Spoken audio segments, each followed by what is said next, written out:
अस्सलाम वालेकुम all of you. I hope MTSC इम्तिहान की तैयारी आप लोग ने शुरू कर दी होगी। हम आपके सामने करंट अफेयर्स यानी कुछ अपनी खबरों के ताल्लुक से मालूमात लेकर आए हैं जो कि आपके इम्तिहान में काम आएगी। 100 में से तकरीबन 20 सवालात आपको करंट अफेयर्स से पूछे जाएंगे, यानी ऐसे मामलात जो कि न्यूज़ में चल रहे हैं।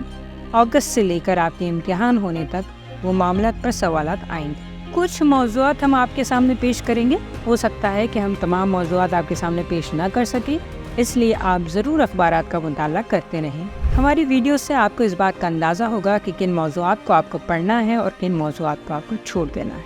न्यूज़ में आम तौर पर हम जिन चीज़ों पर गौर करते हैं उनमें सबसे इम्पॉर्टेंट चीज़ है स्पोर्ट्स। और अगर आपने गौर किया होगा तो पिछले महीनों ओलंपिक्स काफ़ी न्यूज़ में रहा है। ओलंपिक्स क्या होता है, ये गेम्स कैसे ऑर्गेनाइज किए जाते हैं, इसका सिलसिला कब से शुरू हुआ, हिंदुस्तान के पार्टिसिपेंट्स कौन से हैं, किस ने यहाँ पर गोल्ड, सिल्वर या ब्रोंज मेडल हासिल किया है, ये तमाम मालूमात का अहाता हम इस वीडियो में करने की कोशिश करेंगे। तो चले जानते हैं ओलंपिक्स क्या है।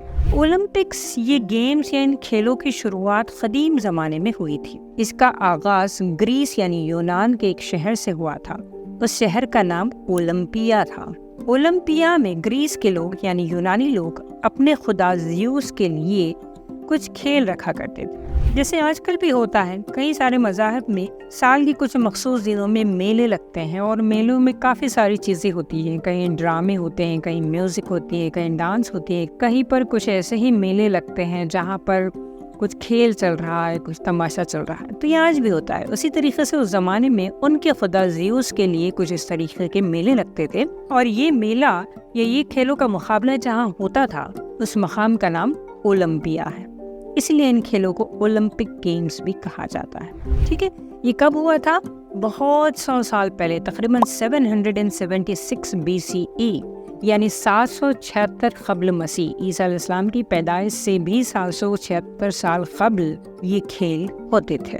बहरहाल कदीम ज़माने से इन खेलों का सिलसिला शुरू हो चुका था, लेकिन दरमियान में ये खेल काफ़ी लंबे अरसे तक रोक दिए गए थे और ये खेल दोबारा शुरू किए गए सन 1896 में।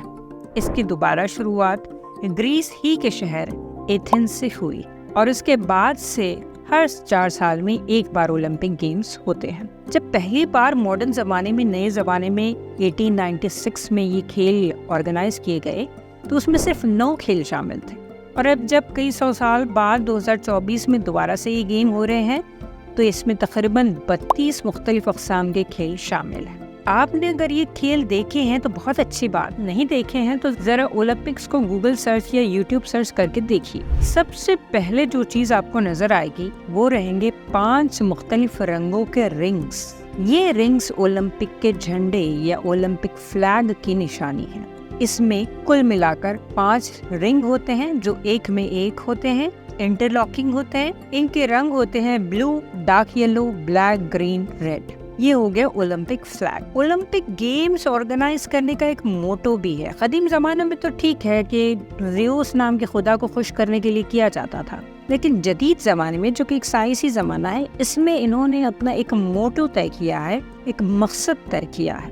और ओलंपिक का ये मोटो है फास्टर, हायर, स्ट्रॉन्गर, जिसे लैटिन वर्ड्स में, लातीनी ज़बान में सीटियस, अल्टियस, फोर्टियस कहा जाता है। द ओलंपिक गेम्स ये दुनिया के सबसे बड़े गेम्स हैं जो कि सरजमीन पर होते हैं। अगले ओलंपिक गेम्स कैलिफोर्निया में लॉस एंजलिस की सिटी में होंगे और कैलिफोर्निया US की एक कंट्री का नाम है। ठीक है, अब हम देखते हैं इंडिया का किरदार ओलंपिक गेम्स। इंडिया तकरीबन 1900 यानी आज़ादी से भी क़ब्ल की बात है, 1900 से ओलंपिक्स का पार्ट बना है। मुख्तलिफ खेलों में हमने अपना रोल निभाया है, मुकाबला किया है और मुख्तलिफ इनामात जीते भी हैं। अगर हम 2024 ही की बात करें तो मनु भाकर हमारी बेहतरीन खिलाड़ी है। इन्होंने 2 मेडल हासिल किए हैं। एक मेडल विमेन की 10 मीटर एयर पिस्तौल शूटिंग का था जो कि उन्होंने ब्रॉन्ज हासिल किया है, और दूसरा मेडल इन्होंने सरबजोत सिंह के साथ मिक्स टीम में हासिल किया है जो 10 मीटर एयर पिस्तौल शूटिंग का है और ये भी ब्रॉन्ज है। मनु भाकर के जरिए जीते गए दोनों भी मेडल ब्रॉन्ज हैं। दोनों भी 10 मीटर एयर पिस्तौल शूटिंग में हैं और दोनों भी पेरिस 2024 के हैं। इसी तरह पेरिस 2024 के ओलंपिक्स में स्वप्निल कौशले, इन्होंने भी ब्रोंज मेडल हासिल किया है मेंस 50 मीटर रायल 3 पोजीशन शूटिंग में। इन्होंने भी शूटिंग में हासिल किया है ब्रॉन्ज मेडल। नेक्स्ट मेडल जो हमने पेरिस 2024 ओलंपिक्स में हासिल किया है वो इंडियन हॉकी टीम है। इंडियन हॉकी टीम ने ब्रॉन्ज मेडल जीता है मेंस हॉकी में। इसके बाद आते हैं नीरज चोपड़ा। नीरज चोपड़ा ने सिल्वर मेडल जीता है मेंस जैवलिन थ्रो में। और इसके बाद आते हैं अमन शेरावत, इन्होंने ब्रॉन्ज जीता है मेंस 57 kg रेसलिंग में। इस तरह हमारे पास कुल मिलाकर 6 मेडल आए हैं, जिनमें ज़्यादातर ब्रॉन्ज है और एक सिल्वर है नीरज चोपड़ा का। तो ये कुछ मेडल्स हैं जो हमने इस साल हुए ओलंपिक में जीते हैं, और उम्मीद करते हैं कि हम आइंदा भी इसी तरह के मेडल जीतते रहेंगे या इससे बेहतर परफॉर्मेंस करेंगे और गोल्ड भी ज़रूर ले आएंगे। This is all about Olympics. Olympics के ताल्लुक से आपके ख्यालात क्या हैं? ओलंपिक के ताल्लुक से आप क्या जानते हैं और आप क्या जानना चाहते हैं? कमेंट सेक्शन में ज़रूर बताएं।